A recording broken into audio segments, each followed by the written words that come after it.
saya Wanda Julia Pangestuti, mahasiswi dari kampus Tika Safia Tangerang, tingkat 1D Keperawatan, dengan nomor induk mahasiswa 20217197. Sekarang saya akan menjelaskan sistem pencernaan dan istilah-istilah anatomi dalam sistem pencernaan manusia yang ada pada mata kuliah IDK 1 yang diajarkan oleh Ibu Nofrizayani MSI. Oke, langsung saja ke penjelasannya. Organ sistem pencernaan atau traktus digesti adalah organ-organ yang dilewati oleh makanan, mulai dari mulut, esofagus, lalu ke lambung, kemudian ke usus halus, ke usus besar, rektum, hingga anus. Tujuan utama sistem pencernaan makanan adalah untuk memecah makanan menjadi ukuran yang lebih kecil sehingga dapat diserap dan menembus dinding usus, kemudian masuk ke pembuluh darah dan bisa diedarkan ke seluruh tubuh. Ada 5 proses pada pencernaan. Yang pertama adalah proses mekanik dan gerakan, yaitu kunyah dan campur. Kemudian ada sekresi, ada cairan, enzim cerna, hormon, empedu, asam lambung, alkali, dan mukus. Kemudian ada digesti, yaitu penghancuran makanan menjadi bagian paling kecil agar dapat diserap oleh tubuh. Kemudian ada proses absorpsi, yaitu melewati mukosa, kemudian melewati darah, lalu menuju ke pembuluh limfe. Kemudian ada tahap eliminasi, yaitu material yang tidak dapat diabsorpsi lagi, lalu dibuang. Kemudian ke proses pencernaannya, makanan digigit, dikunyah, dan dihancurkan di dalam mulut menjadi bentuk yang halus secara mekanik, sehingga dengan bantuan gigi dan lidah, serta enzim-enzim yang ada di dalam mulut, menjadi bentuk bolus. Lalu setelah menjadi bolus, bolus akan dikirimkan ke lambung melalui kerongkongan atau esofagus.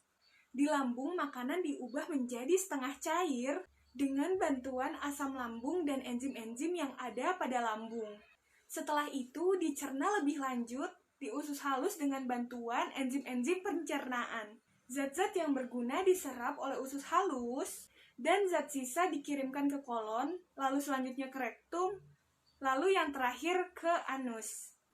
Oke, langsung saja kita bahas anatomi rongga mulut. Yang pertama ada lingua. Ini seperti ini. Lingua atau lidah adalah kumpulan otot-otot yang bisa digerakkan. Ini berperan sebagai indera pengecap, membantu proses mastikasi atau mengunyah, menelan, dan fungsi artikulasi dari suara. Kemudian ada dens. Dens atau gigi berperan penting dalam proses mengunyah dan membantu agar bicara dapat terdengar jelas. Gigi anak yang awalnya hanya ada 20 buah akan terus bertambah menjadi 32 saat ia beranjak dewasa di usia 17 sampai 21 tahun. Setelah tumbuh 28 gigi akan bertambah 4 buah lagi untuk melengkapi gigi menjadi 32 buah. Gigi terakhir yang tumbuh disebut gigi bungsu. Kemudian ada ductus grandula sublingualis, yaitu saluran kelenjar sublingualis. Kemudian ada frenulum linguae, yaitu lipatan lidah yang menghubungkan lidah ke dasar rongga mulut dan tulang mandibula. Ini terbentuk dari jaringan fibrosa yang padat dan serat superior dari otot genioglossus. Selanjutnya ada grandula sublingualis. Grandula sublingualis adalah kelenjar tubuh besar yang terkecil yang memiliki bentuk memanjang dan sempit. Ini memiliki 5-20 duktus sempit dan pendek yang bermuara ke dalam rongga mulut pada pelikat sublingualis. Kemudian ada musculus myloiodeus, yaitu otot dasar mulut. Kemudian grandula parotidea adalah kelenjar ludah yang terletak di kedua sisi mulut.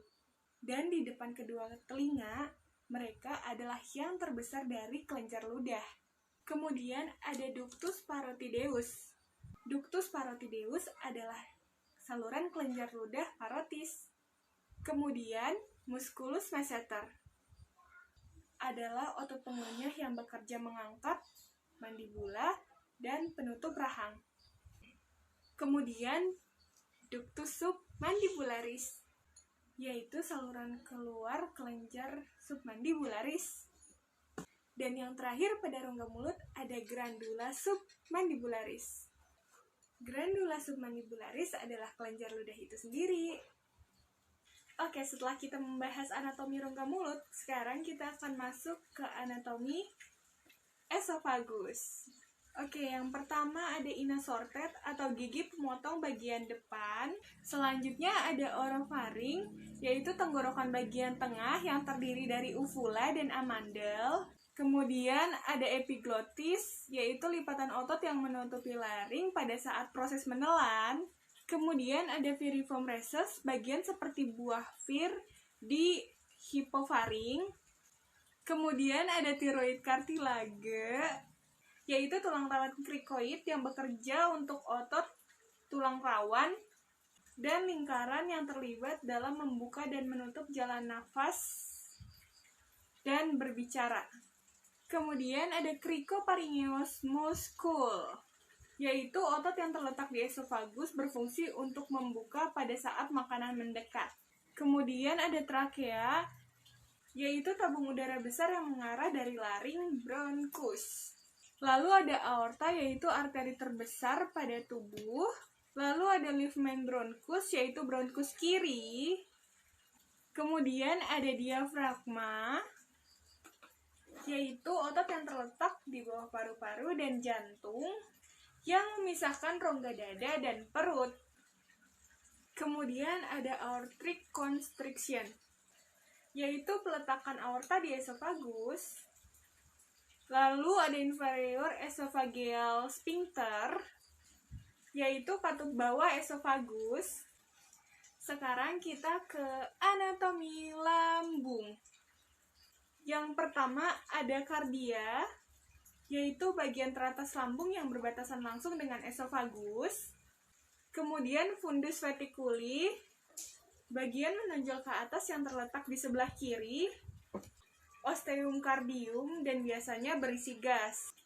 Kemudian ada serosa, yaitu jaringan ikat pelapis luar yang terdiri atas jaringan penyambung yang akan kaya pembuluh darah, dan jaringan adiposa dan jaringan epitel. Lalu selanjutnya ada korpus atau badan lambung. Kemudian ada rugae mucosa, yaitu jonjot selaput lendir lambung. Kemudian ada curvatura major dan curvatura minor, yaitu lengkungan lambung besar dan lengkungan lambung kecil. Kemudian antrum pyloricum, yaitu rongga melebar di lambung. Kemudian ada canalis pyloricum, yaitu saluran muara yang terdapat di lambung. Kemudian ada sphincter pyloricum, yaitu katup lambung bawah.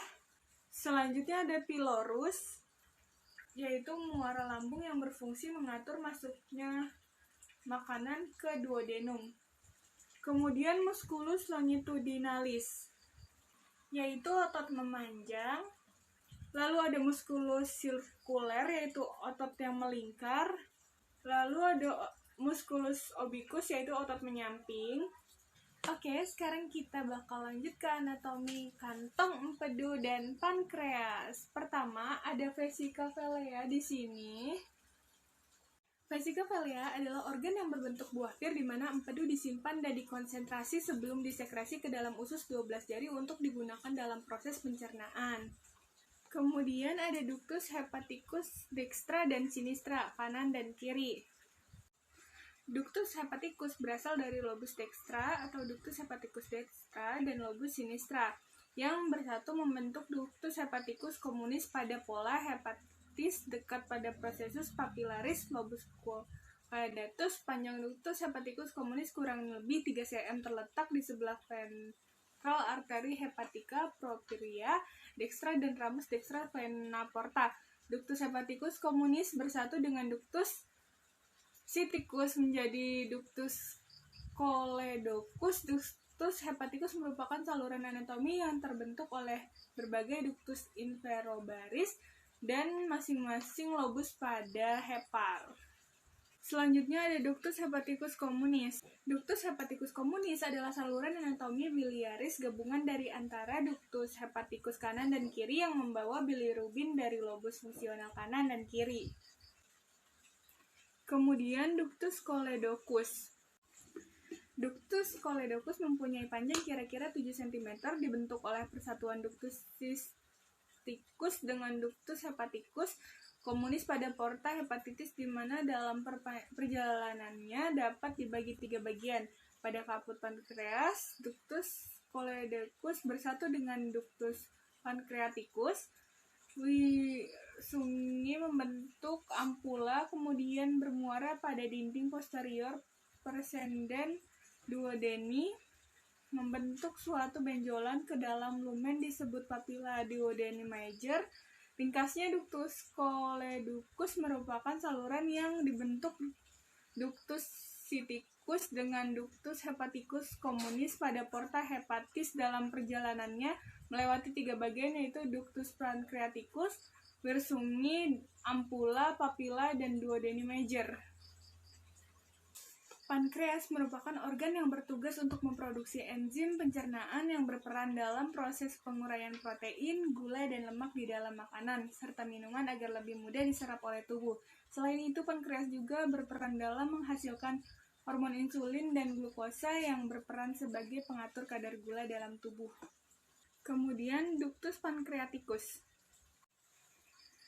Ductus pancreaticus merupakan saluran dari pankreas yang akan menyatu dengan ductus coledocus, yaitu saluran empedu, dan akan bermuara di duodenum atau usus 12 jari. Kemudian ada ductus cysticus. Ductus cysticus merupakan lanjutan dari vesicovilea, terletak pada porta hepatis yang mempunyai panjang kira-kira 3-4 cm. Pada porta hepatis, ductus cysticus mulai dari kolom vesicovilea, kemudian berjalan ke prosterokandal di sebelah kiri kolom vesicovilea, lalu hepaticus communis membentuk ductus coledocus.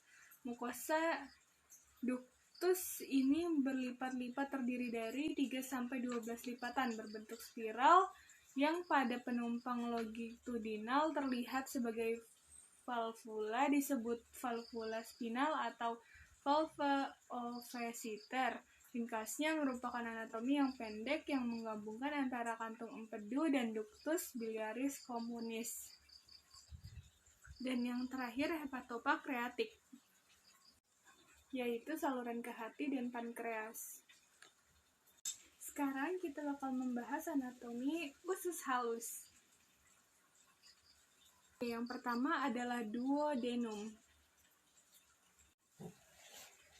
Duodenum atau usus 12 jari adalah bagian terpendek dari usus halus dengan panjang kira-kira 20-25 cm. Bagian awal duodenum berbatasan dengan pylorus, sedangkan bagian akhirnya menyatu dengan bagian awal jejunum atau usus kosong. Fungsi duodenum pada usus halus adalah sebagai tempat awal terjadinya penyerapan makanan selama berada di dalam duodenum. Makanan akan diuraikan menjadi zat-zat gizi yang lebih sederhana lagi agar dapat diserap dan diedarkan oleh darah. Yang kedua, pada bagian usus halus ada yeyunum. Yeyunum atau usus kosong adalah bagian dari usus halus setelah duodenum. Panjangnya kira-kira 2,5 meter dan lapisan di dalamnya tersusun dari banyak lipatan yang disebut dengan jonjot usus atau villi. Villi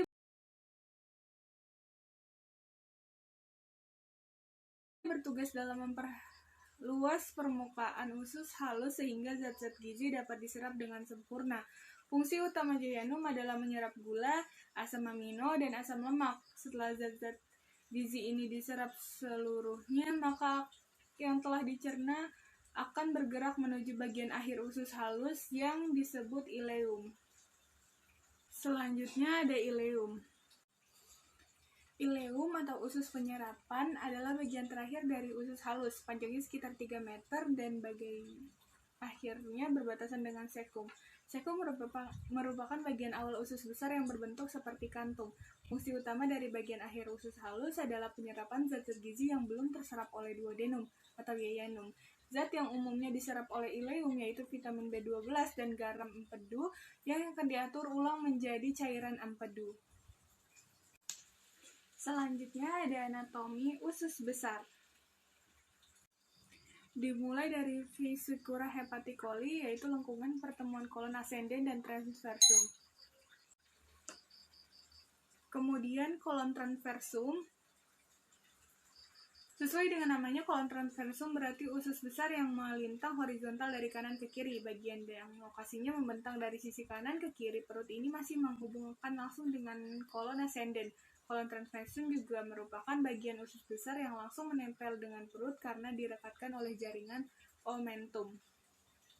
Kemudian ada arteri meseca superior. Berasal dari permukaan depan aorta abdominalis dan berjalan ke bawah kanan antara lapisan ventricum. Usus halus cabangnya terdiri dari arteri pancreatica duodenalisa inferior yang akan mempelajari pankreas bagian duodenum, arteri colica media yang memperdarahi kolon transversum kanan dan kiri, arteri colica dextra yang berjalan ke kanan mendarahi kolon ascendens dan bercabang menjadi ramus ascendens dan descendens, dan arteri ilocilica yang berjalan ke bawah dan bernatomosis dengan mesenterica superior. Kemudian ada arteri meseca superior. Berasal dari permukaan depan aorta abdominalis dan berjalan ke bawah kanan antara lapisan ventricum. Usus halus cabangnya terdiri dari arteri pancreatica duodenalisa inferior yang akan mempelajari pankreas bagian duodenum, arteri colica media yang memperdarahi kolon transversum kanan dan kiri, arteri colica dextra yang berjalan ke kanan mendarahi kolon ascendens.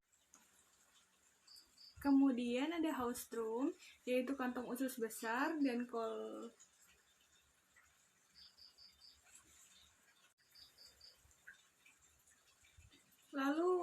Lalu ada kolon ascendens. Sesuai dengan namanya, kolon ascendens berarti usus besar yang menanjak. Kolon ascendens merupakan bagian paling besar dari usus besar. Letaknya berada di dasar perut kanan bawah dan ujungnya berakhir di samping hati. Berbeda dengan sekum, kolon ascendens memiliki tugas lain, yaitu penyerapan air maupun nutrisi yang sebelumnya terlewatkan oleh usus halus. Kemudian ada ilium, yaitu tulang usus. Lalu ada sekum. Ini merupakan peralihan antara usus kecil dan usus besar. Di sekum ini terdapat pula umbai cacing atau usus buntu. Selain berguna untuk menyerap sisa air dan garam, sekum juga memiliki katup yang tugasnya mengendalikan jumlah makanan yang masuk ke dalam kolon. Saat makanan masuk ke dalam sekum, maka ia akan meneruskan ke usus besar. Pada sekum melekat pula struktur berbentuk seperti cacing yang bisa kita kenal sebagai usus buntu.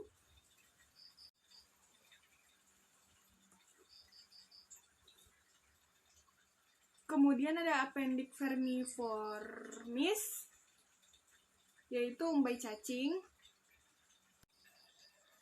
Lalu ada rectum, adalah bagian bawah usus besar yang berukuran sekitar 15 cm dan terhubung dengan kolon sigmoid. Bagian usus besar ini berfungsi untuk menerima dan menyiapkan limbah dari kolon hingga tiba saatnya dikeluarkan oleh tubuh melalui anus. Ketika ada limbah seperti gas atau tinja masuk ke dalam rektum, akan ada sensor yang mengirimkan rangsangan ke otak. Selanjutnya, sistem syaraf pada otak akan memberikan sinyal kapan gas atau tinja tersebut dikeluarkan. Kemudian ada kanalis analis atau anus. Lalu sphincter ani eksternal, yaitu sphincter anal eksternal merupakan jaringan otot rangka lurik berbentuk elips yang melekat pada dinding anus. Panjangnya sekitar 8-10 cm. Fungsinya dari sphincter anal eksternal ialah untuk membuka dan menutup kanalis anal. Karena disusun oleh otot rangka lurik, maka kerja dan sphincter ini adalah secara sadar. Otot inilah yang membuat kita bisa menahan proses defekasi atau buang air besar untuk sementara.